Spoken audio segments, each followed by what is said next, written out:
Aku sudah menikah selama 10 tahun dengan seorang pria yang begitu kucintai. Kami menjalani rumah tangga sederhana, penuh tawa, meski satu hal selalu menjadi duri dalam hatiku. Aku tidak mampu memberikan keturunan. Sudah berkali-kali kami mencoba berobat ke sana-sini, menunggu dengan doa dan harapan, namun dokter akhirnya menyatakan bahwa aku mandul. Kata itu seperti pisau yang menancap di jantungku. Aku melihat suamiku selalu tersenyum, selalu mencoba menenangkanku, meski aku tahu dalam hatinya ia juga terluka. Kami pernah duduk berdua di teras rumah suatu sore. Aku menangis sambil memegang tangannya. "Maafkan aku," kataku berulang kali. Tapi ia hanya mengusap rambutku dan berkata, "Kita masih bisa bahagia, meski tanpa darah daging sendiri." Dari situlah kami memutuskan sesuatu yang mengubah hidup kami. Kami memutuskan untuk mengadopsi seorang anak laki-laki dari panti asuhan. Aku masih ingat betul pertama kali melihatnya. Bocah berusia 5 tahun, dengan mata tajam yang cerdas dan senyum yang membuat hatiku bergetar. Tangannya kecil saat menggenggamku, tapi hangat sekali. Aku langsung jatuh cinta padanya, bukan sebagai ibu, tapi sebagai manusia yang selama ini kosong dan akhirnya merasa lengkap. Kami menamainya Arga. Sejak hari itu, rumah kami dipenuhi suara tawa, jeritan kecil, bahkan tangisan manja. Aku merawatnya dengan sepenuh hati. Setiap malam aku menemaninya tidur, membacakan dongeng. Setiap pagi aku menyiapkan seragam dan bekal sekolahnya. Aku mulai terbiasa dipanggil ibu olehnya. Meski aku tahu, di hatiku selalu ada rasa bersalah karena Arga bukanlah anak kandungku. Tapi ia memberi makna yang tidak bisa diberikan siapapun. Suamiku pun tampak lebih bahagia, bahkan lebih bersemangat dalam bekerja. Seolah hadirnya Arga telah menjadi obat bagi semua kekurangan kami. Namun, aku tidak tahu takdir begitu cepat merenggut kebahagiaan itu. Ketika Arga mulai beranjak remaja dan masuk bangku SMP, sebuah kabar buruk menghantam hidup kami. Suamiku mengalami kecelakaan kerja yang merenggut nyawanya seketika. Dunia seakan runtuh. Aku merasa kehilangan segalanya. Saat jasadnya dimakamkan, aku hanya bisa memeluk Arga, menangis tanpa suara. Anak itu, yang kini semakin dewasa, berusaha menenangkan aku, padahal aku tahu ia pun hancur di dalam. Sejak saat itu, hanya ada aku dan Arga. Hidup kami berjalan dari sisa-sisa peninggalan suamiku, dari uang pensiunan yang kuterima. Aku tahu aku harus kuat, sebab jika aku rapuh, siapa lagi yang akan menjaga Arga? Ia satu-satunya milikku sekarang. Satu-satunya alasan aku harus bertahan di dunia ini. Setelah kepergian suamiku, hari-hariku terasa hampa. Aku hanya bisa bergantung pada uang pensiunannya, tapi aku tahu itu tidak akan cukup untuk jangka panjang. Aku harus bangkit demi Arga. Aku ingin ia tetap sekolah, tetap bisa meraih masa depannya tanpa merasa terbebani oleh kekurangan kami. Dari situlah aku memutuskan membuka sebuah toko makanan kecil di depan rumah. Awalnya hanya menjual gorengan, nasi uduk, dan lauk sederhana, namun dari hari ke hari pembeli mulai berdatangan. Yang membuatku terharu, Arga selalu ada di sampingku. Ia baru duduk di bangku SMP, namun semangatnya seolah jauh melampaui usianya. Ia membantu menata dagangan, melayani pembeli, bahkan tak jarang ikut membawakan belanjaan ke rumah tetangga yang sudah lanjut usia. "Ibu jangan kerja sendiri, aku kan ada," ucapnya suatu sore sambil tersenyum. Senyum itu, entah kenapa, membuat hatiku bergetar. Aku melihat bayangan almarhum suamiku di sana, semangat, kebaikan, dan ketulusan. Kami sering duduk berdua setelah toko tutup, menikmati teh hangat dan mengobrol panjang. Dari cerita sekolahnya, teman-temannya, sampai hal-hal kecil yang membuatku tertawa. Aku mulai merasa bahwa Arga bukan hanya anakku, tapi juga sahabatku, tempat aku mencurahkan isi hati. "Aku pengen ibu bahagia," katanya suatu malam sambil menatapku lekat. Kata-kata itu begitu sederhana, tapi terasa seperti janji yang mengikat. Hari demi hari, aku menyadari betapa kehadirannya menjaga kewarasanku. Kadang aku merasa bersalah, karena kebahagiaan yang kurasakan darinya bukan hanya sebatas kasih seorang ibu. Ada perasaan aneh yang tumbuh, sesuatu yang kuanggap salah, tapi sulit kuhindari. Aku mencoba menepisnya, meyakinkan diriku bahwa aku hanya terlalu kesepian. Namun semakin aku menolak, Semakin dalam aku terjebak pada perasaan itu. Di sisi lain, aku juga dilanda ketakutan. Aku takut kehilangannya, sama seperti aku kehilangan suamiku dulu. Setiap kali ia bilang ingin main jauh bersama teman-temannya, hatiku was-was. Aku sadar betul, Arga bukan darah dagingku. Ia bukan terikat secara biologis denganku, tapi kenyataan itu justru memperumit segalanya. Ia satu-satunya milikku, satu-satunya alasan aku bertahan, dan aku tidak ingin dunia mengambilnya dariku. Aku tahu, aku mulai berubah. Bukan hanya sebagai ibu, tapi juga sebagai seorang perempuan yang haus kasih sayang. Dan itu membuatku semakin bingung. Arga tumbuh begitu cepat. Rasanya baru kemarin aku menggandengnya ke sekolah dasar, dan kini ia sudah berseragam putih abu-abu. Ia semakin tampan, tubuhnya tinggi menjulang, kulitnya bersih, senyumnya menawan. Setiap kali ia pulang sekolah, aku sering mendapati tetangga-tetangga berbisik kagum, bahkan beberapa ibu-ibu suka bercanda. "Bu, nanti kalau sudah dewasa, Arga pasti jadi rebutan gadis-gadis." Aku hanya tersenyum, tapi di dalam hatiku ada sesuatu yang sulit kujelaskan. Campuran antara bangga, takut, dan rasa yang tak seharusnya ada. Seiring berjalannya waktu, Arga semakin sibuk dengan sekolahnya. Ia rajin belajar, bahkan sering membantuku di toko setelah pulang. Semangatnya membuatku teringat lagi pada almarhum suamiku. Kadang aku memandang wajahnya lama-lama, hingga aku sendiri terkejut menyadari betapa miripnya ia dengan lelaki yang dulu begitu kucintai. Seringkali aku harus memalingkan wajah agar tidak terbaca olehnya. Hingga suatu malam, Arga mengutarakan sesuatu yang membuatku terguncang. "Bu, setelah lulus SMA nanti, aku pengen merantau," katanya sambil menunduk, seolah takut aku marah. Hatiku langsung seperti disambar petir. Aku menatapnya lekat-lekat, mencoba menahan gejolak dalam dadaku. "Merantau? Untuk apa, Nak?" tanyaku dengan suara bergetar. Ia menjawab, "Aku pengen mandiri, Bu. Aku nggak mau ibu kerja keras terus di toko. Aku pengen bisa bantu ibu dengan cara yang lebih besar."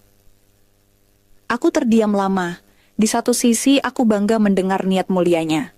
Namun di sisi lain, ketakutan yang selama ini kupendam meledak. Aku tidak bisa membayangkan hidup tanpa Arga di sisiku.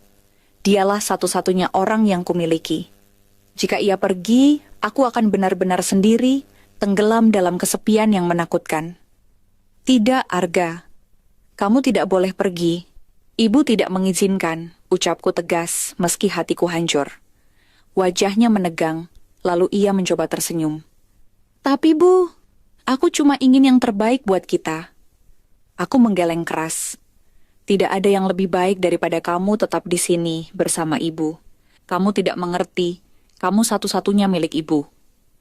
Saat itu suaraku parau, mataku mulai berkaca-kaca. Ia terdiam, lalu mendekat, merangkulku erat. "Kalau begitu aku nggak akan kemana-mana, Bu," katanya pelan. Aku menangis dalam dekapannya malam itu. Dan saat aku menyandarkan kepala di bahunya, aku sadar betul. Perasaan ini semakin sulit kuingkari. Aku tidak hanya takut kehilangan seorang anak. Aku takut kehilangan lelaki yang diam-diam telah mengisi ruang kosong dalam hatiku. Hari-hari berjalan seperti biasa.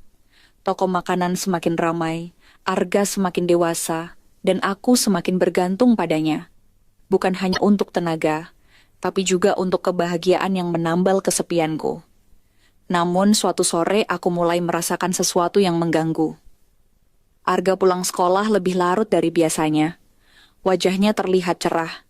Ada senyum yang berbeda, senyum yang bukan ditujukan kepadaku. Aku mencoba menahan diri untuk tidak terlalu curiga. Tapi lama-kelamaan tanda-tanda itu semakin jelas. Ia sering memandang ponselnya sambil tersenyum sendiri.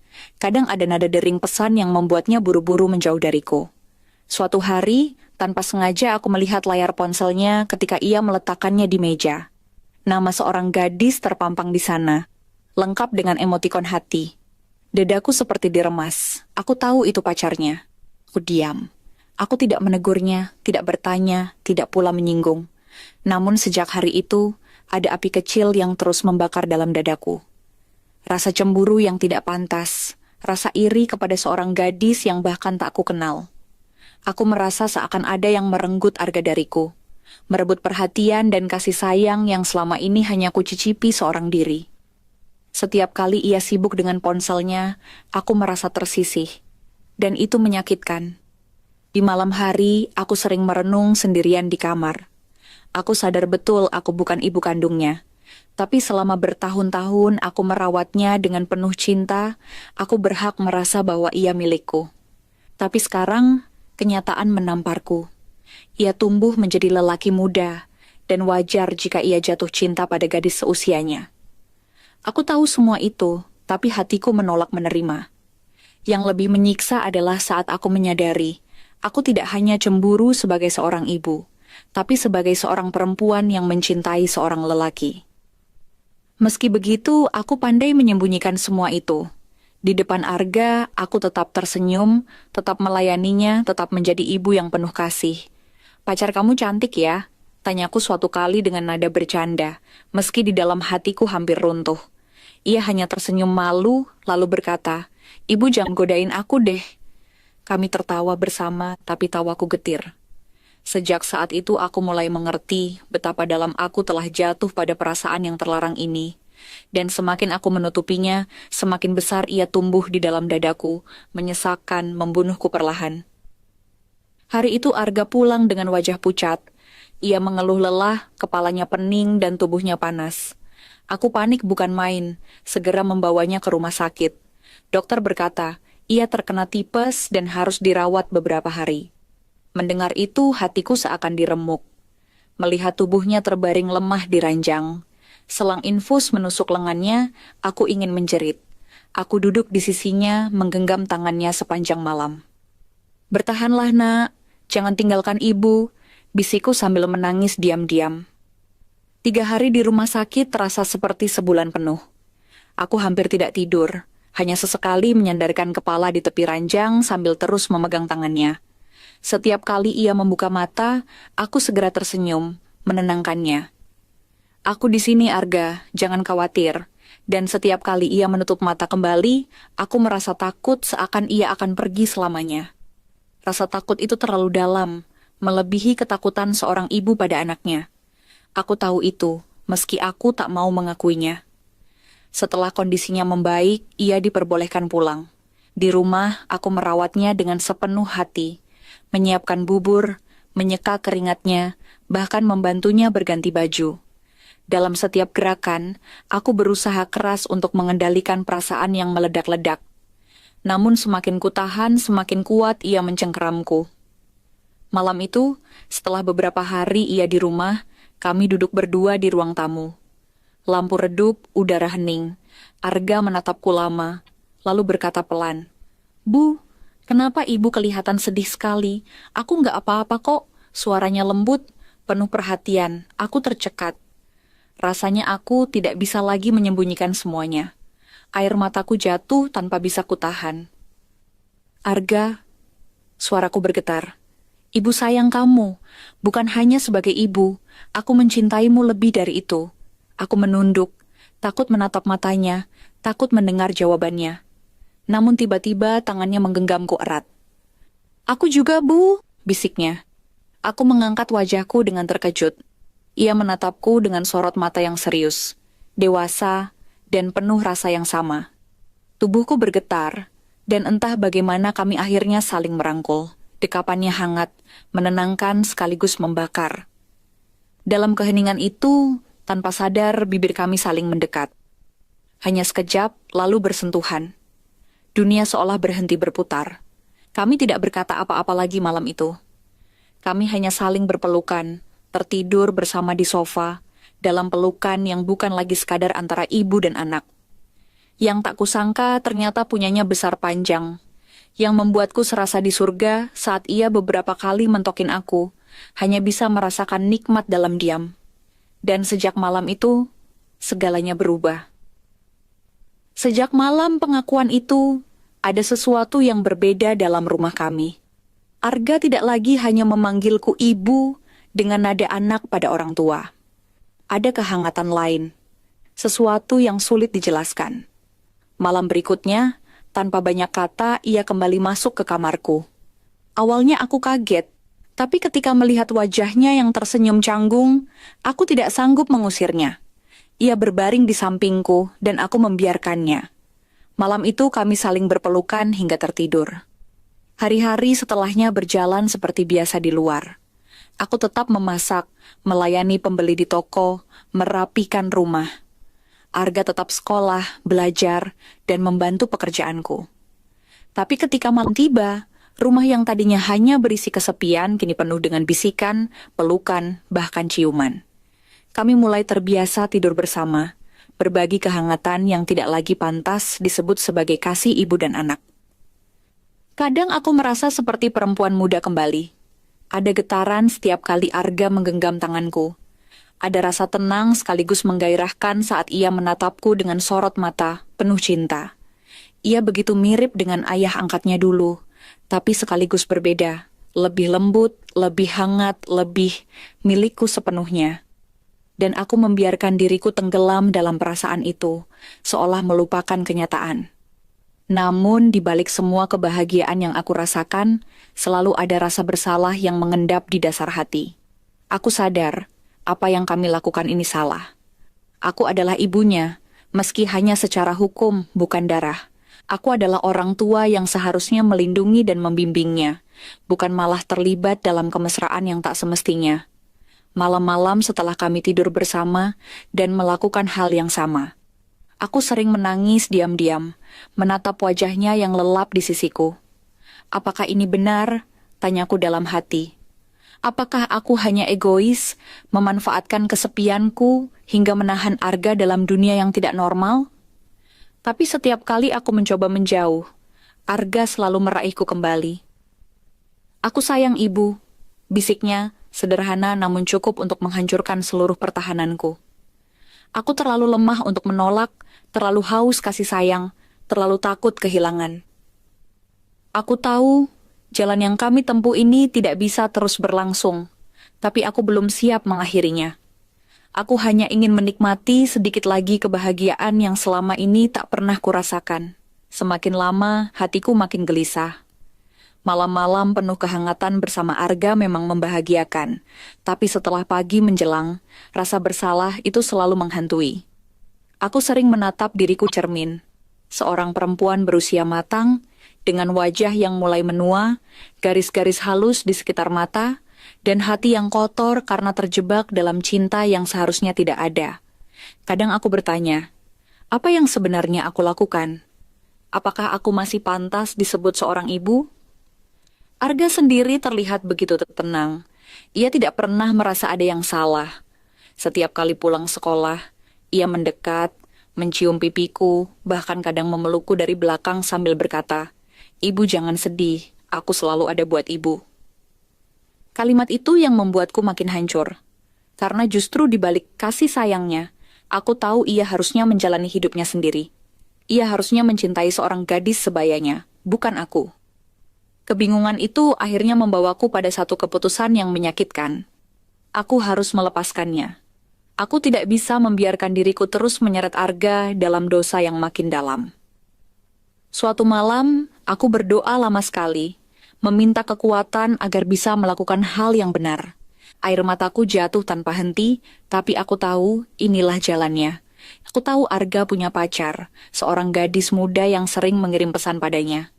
Selama ini aku pura-pura tidak peduli, padahal dalam hatiku aku terbakar cemburu.